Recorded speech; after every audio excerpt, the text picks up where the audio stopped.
are the 5 mistakes that we've made in paying down debt that hopefully you can learn from and that you don't make the same mistakes.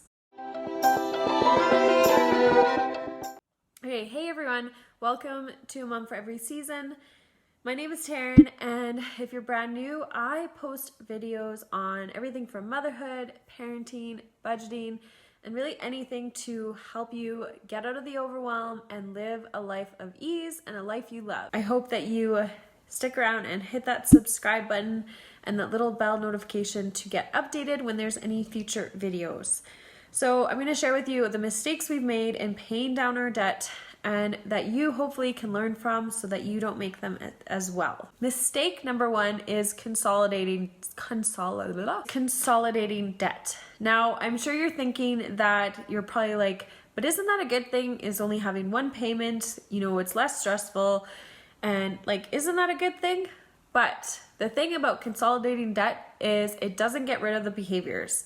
And we have done this a couple times now because anytime we would move and make money on our house that we were, selling, we would use that to pay off debt. But then, a couple years later, same thing. We were in, either the same amount of debt or more debt because we didn't change our behaviors and we didn't change our mindset around managing our money.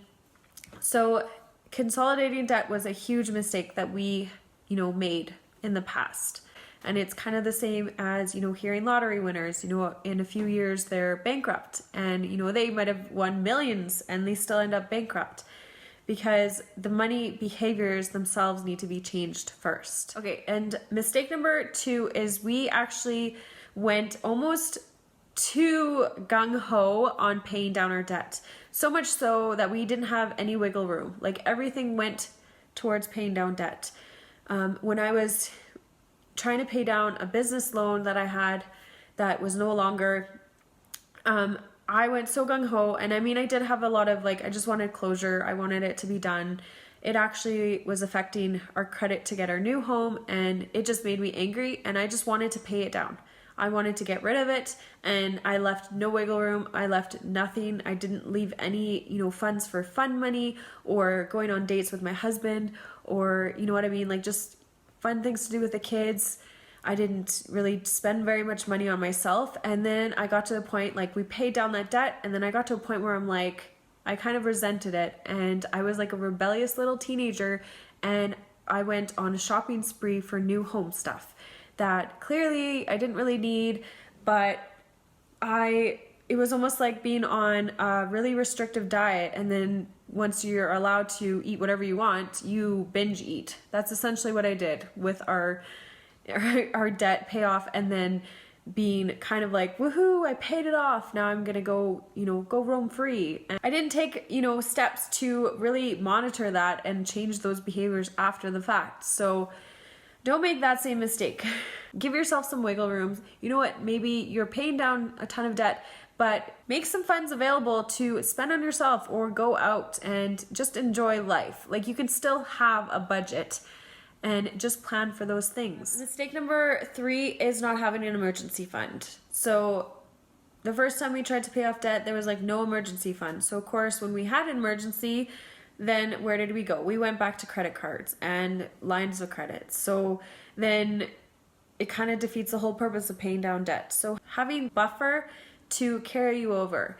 Now there's different, I know Dave Ramsey, I think, suggests $1,000. I'm doing Erin Sky Kelly's Get the Hell Out of Debt program. She recommends having the equivalent of 1 paycheck in your emergency fund. So if you get paid every 2 weeks, then it would just be the 2 weeks. If you get paid monthly, it would be what you get paid in monthly. And of course, if there's something that comes up, that you would just use your emergency fund rather than using your credit card. Okay, now that I feel like I'm off center, but I had to fix the camera angle. But I don't really have time to redo the whole video. So you get 2 views. I feel a little bit more centered now. Mistake number 4 is falling for 0% credit. So of course, when you're paying off debt, you want to stop, getting credit in the first place.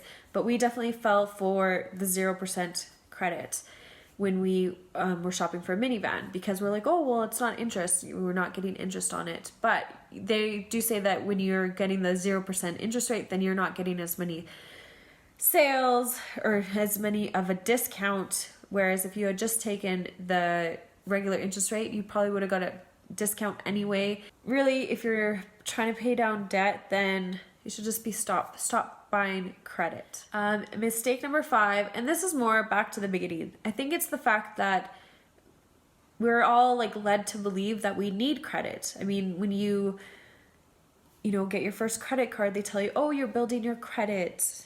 Banks always want us to believe that we need credit because of course they make money off of it. But like, imagine if, out of college, you just started, living within your means and saving a ton of money, I'm sure you'd be able to at least put a big chunk of a down payment on a house, if not be able to buy a house in the first place or buy a vehicle, right? Like sure, you need to build credit if you need credit, but if you don't use credit, then you don't really need to build credit.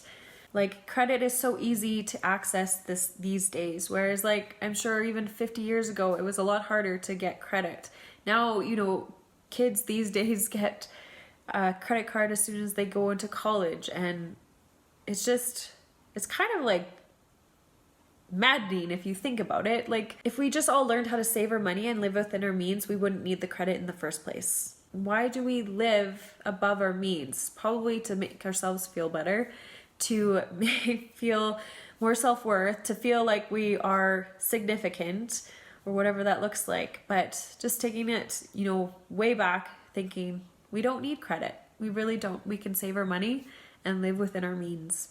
I hope you found this video helpful. If you did, and you enjoyed it, make sure you like it. I hope that you stick around and hit that subscribe button if you're brand new. Okay, and that is it for now. Bye for now.